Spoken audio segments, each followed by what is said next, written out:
कभी कभी हम लोग बुराई की वजह से हम बुरे बन जाते हैं। तो इसीलिए हमें सावधान है रहना कि हम वश करें। अगर हम कभी बाहर गए तो हम धूल मिट्टी लगता है तो हम आकर वश करते हैं। हम लोग कभी कभी देखेंगे अगर कहीं पर जा रहे हैं और धूल आता है तो आप तुरंत झाड़ने लगते हैं, नहीं। और धूल से कई बार आपको एलर्जी हो जाता है, धूल मिट्टी से और गंदगी से। उसी प्रकार कहता है कि कई बार हम आत्मिक जीवन में भी गंदगी बहुत आते हैं और उस आत्मिक जीवन में हमें पवित्रता रहने की जरूरत है। कभी कभी हमें झाड़ने की जरूरत है, कभी कभी हमारी मन और हृदय को वॉश आउट करने की जरूरत है। ओके, एक शब्द है अलगाव, ठीक है। अलगाव का मतलब होता है धुला हुआ हृदय। अपना हृदय को बुराई से धो लो ना, धुला हुआ हृदय। हमारा हृदय यीशु मसीह धो चुका है। पहले जब हम यीशु मसीह को नहीं जानते थे, हमारे हृदय में वो बुराई थी जो पूरी तरह से गंदगी कर रहा था हमें, और हम एक दिन मरने वाले थे उस बुराई के कारण। यीशु मसीह हमारी उस बुराई को पूरी तरह से धोआ अपने पवित्र लहू से। कहता यिर्मयाह का 4:14 में, हे यरूशलेम अपना हृदय बुराई से धो कि तुम्हारा उद्धार हो जाए। तुम कब तक व्यर्थ कल्पनाएं करते रहोगे ना, तुम कब तक व्यर्थ कल्पनाएं करते रहोगे। इसलिए बुराई से अपने हृदय को धो। हम लोग नहीं धो सकते, बट वो परमेश्वर ने धोया, प्रभु यीशु मसीह ने धोया ना। वो देखेंगे कोढ़ ना, मत्ती का 8 अध्याय में कोढ़ व्यक्ति ना आकर कहता कि प्रभु तू चाहे तो मैं सिद्ध हो सकता हूँ, कोढ़ व्यक्ति से, मत्ती के 8 अध्याय में। तो यीशु मसीह कहता ये क्या बात हुआ कि मैं चाहता हूं तो तू विश्वास करेगा तो सब कुछ हो सकता। फिर वो अपने हाथों से उस कोढ़ व्यक्ति को छुआ और वो शुद्ध हो गया। उसी प्रकार हमारे हृदय को प्रभु ने छुआ, अपनी पवित्र लहू से हमें बुराई से धोकर पूर्ण रूप से उद्धार किया। इसलिए आज हमें गंदगी में, हमारे दिल को गंदगी में मत रखो। परमेश्वर की वचन पढ़ो, रोज वश करो, दिल आनंद रहेगा, खुशी रहेगा। दूसरी बात हम देखते हैं, अगर हम कुछ सेवा करते हैं तो आप सेवा अगर करते हैं, आप समझ लीजिए आपके घर में मेहमान आ रहे हैं तो आप घर को अच्छा से सजाते हैं, नहीं। अभी देखें हम पहली बार जब यहाँ पर आए मंडे, पहला मंडे, पूरा सजाए बढ़िया आप ना, अच्छा लगा। पूरा तैयारी करके रखें, सजा प्रीति करेक्ट ना, सजाएं ताकि आ रहे हैं भाई पास्टर लोग ना। तो कई बार मेहमान भी आते हैं तो हम लोग सजाते हैं, खाना भी सजाते हैं। कभी जो बर्तन नहीं निकालते वही बर्तन उस समय निकालते हैं। कभी कभी ऐसा होता है क्योंकि हम अच्छा से सेवा देना चाहते हैं, अच्छे चीजों से सेवा देना चाहते हैं ताकि उनको भी अच्छा लगे, करेक्ट। तो उसी प्रकार कहता सेवा, यीशु मसीह ने चेलों की पैर धोया ना, यूहन्ना का 13 अध्याय वचन 14 में, धोए सेवा के लिए, पैर धो, एक दूसरे के पैर धो सेवा के लिए। हम लोग तैयारी क्यों करते हैं? ताकि उनको अच्छा लगे, उनको बुरा ना लगे, समझ रहे हैं।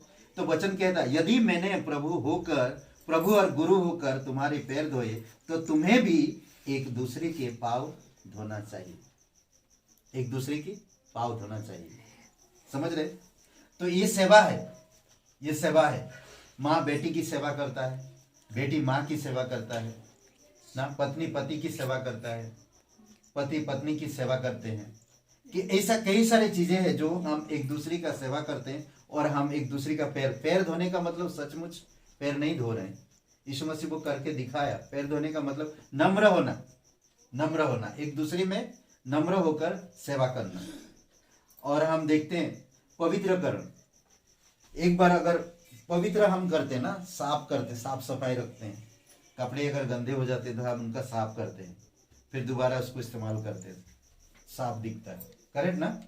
तो उसी प्रकार कहते कि रोज हम जब वचन पढ़ते हैं, रोज हम जब संगति करते हैं या प्रार्थना करते हैं या वचनों में बढ़ते हैं, बाइबल स्कूल में सीखते हैं, तो इन सब चीजों में हम अपने आप को सिद्ध करते हैं या पवित्र करते हैं। वस्त्र धोए ना, पवित्रकरण का मतलब वस्त्र धोए, वे अपने वस्त्र धोए। कैसे? यहोवा ने मूसा से कहा, परमेश्वर ने मूसा से कहा निर्गमन 19:10 में, लोगों के पास जा और उन्हें आज और कल पवित्र करना, और वे अपने वस्त्र धो ले। समझ रहे? हर दिन हमें वचन से धोना चाहिए अपने आप को। वचन हमें पवित्र बनाता, पवित्र रखता। तो इसलिए रोज हमें बाइबल पढ़ना चाहिए, सुबह शाम जब भी मौका मिलता। हमें वेस्ट टाइम नहीं करना चाहिए, क्योंकि बहुत समय वेस्ट हो चुका है हमारे जीवन से। अब हमें वेस्ट नहीं करना चाहिए। हमें हमारी वस्त्र, धार्मिकता के वस्त्र को दाग लगने नहीं देना चाहिए। जब आप यीशु मसीह पर विश्वास किए, आपका जीवन धर्मी हो गया।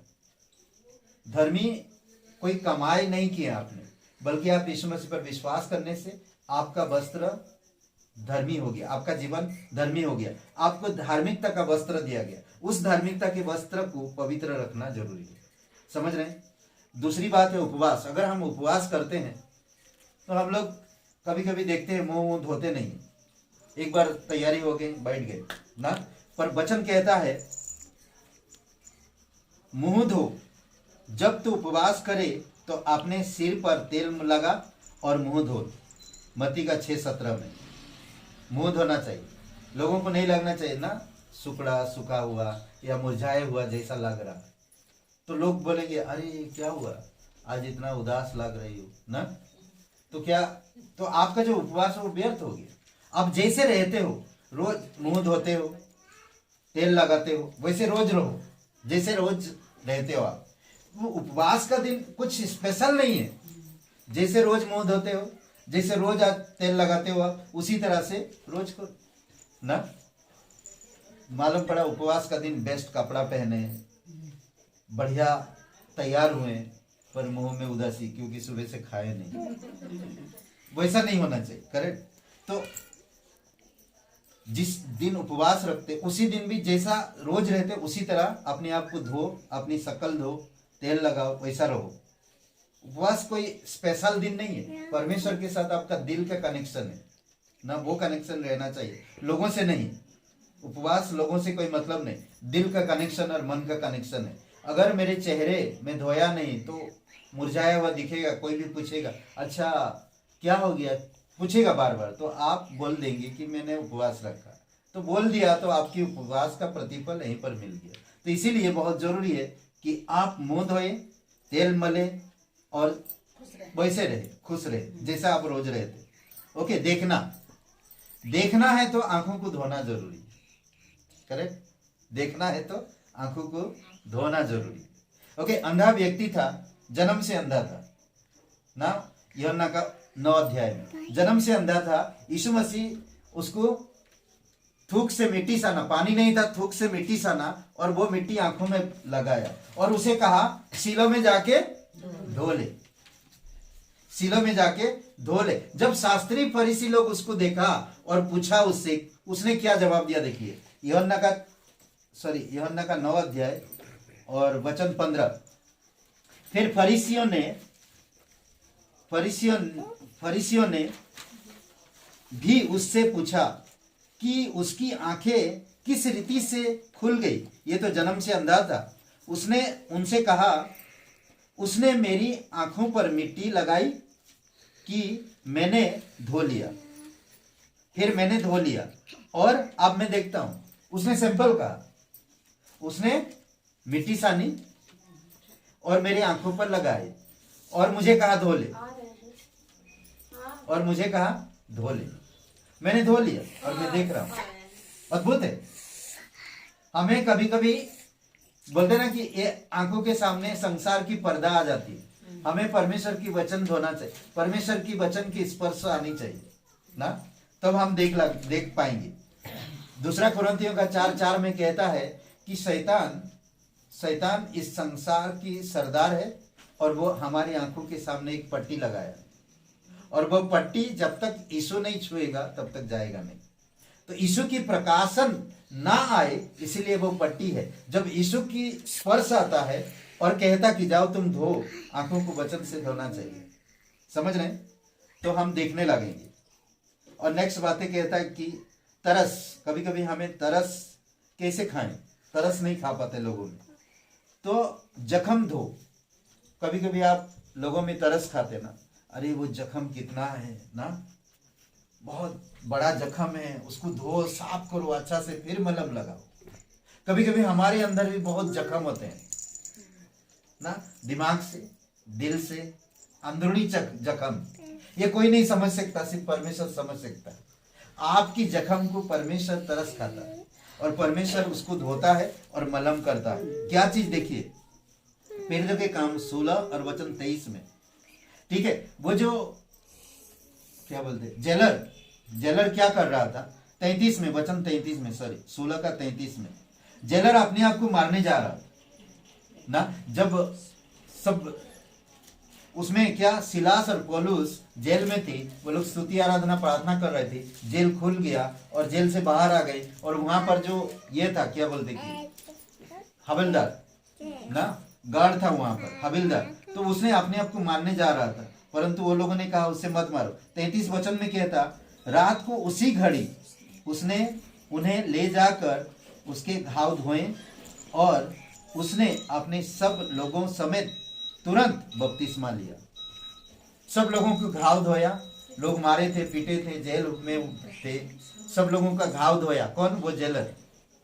और अपने घर में लिया और सब लोग उद्धार पाया और बपतिस्मा लिया। आखिरी में एक सफाई, धुलाई से सफाई होती है अच्छा से ना। हम लोग कपड़ा धोते हैं, बर्तन धोते हैं, घर धोते हैं, बाहर भी आंगन भी धोते हैं, चादर धोते हैं, सब चीजें धोना पड़ता है। धूल मिट्टी बस बैठता है, हम लोग धोते हैं उसको। ओके, इफिसियों का 5, सफाई, धुली हुई कलीसिया वचन के द्वारा जल से स्नान कराए। धुली हुई कलीसिया वचन के द्वारा जल से स्नान कराए। आज कलीसिया में अगर वचन नहीं और वचन से धुलाई नहीं होती तो वो कलीसिया मरा हुआ है, डेड कलीसिया ना, मरा हुआ कलीसिया। तो इसीलिए बहुत जरूरी है। बहुत सारे कलीसियाओं में देखेंगे सिर्फ गाना हो रहा, बहुत सारे कलीसिया में 4 घंटा 5 घंटा आ रहे हैं जा रहे हैं, आ रहे हैं जा रहे हैं, गवाही हो रही, कुछ नहीं, वचन कुछ नहीं।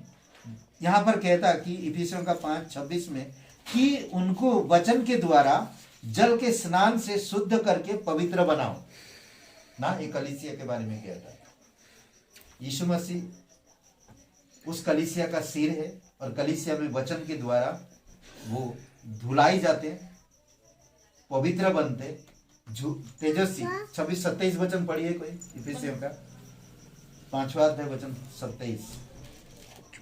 और उसे एक ऐसी महिमा युक्त कलीसिया बनाकर प्रस्तुत करे जिससे न कलंक न झुर्री न इसमें इसके समान कुछ हो, वरन पवित्र और निर्दोष हो। ओके, पवित्र और निर्दोष हो, झुरियां भी ना हो, उसके अंदर झुरियां भी ना हो, समझ रहे?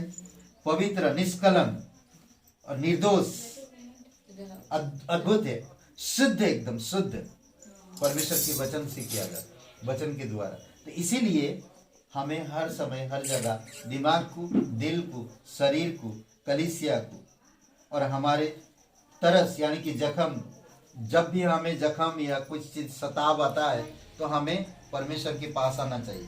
परमेश्वर हमें धोता है और मलम पट्टी करता है। तो इस उपवास के समय हमें धोना चाहिए। अपनी आंखों को धो तो आप देख पाओगे, आत्मिक चीजों को समझ पाओगे, करेक्ट? तो इसलिए बहुत जरूरी हमें धोना चाहिए। आमीन, आमीन।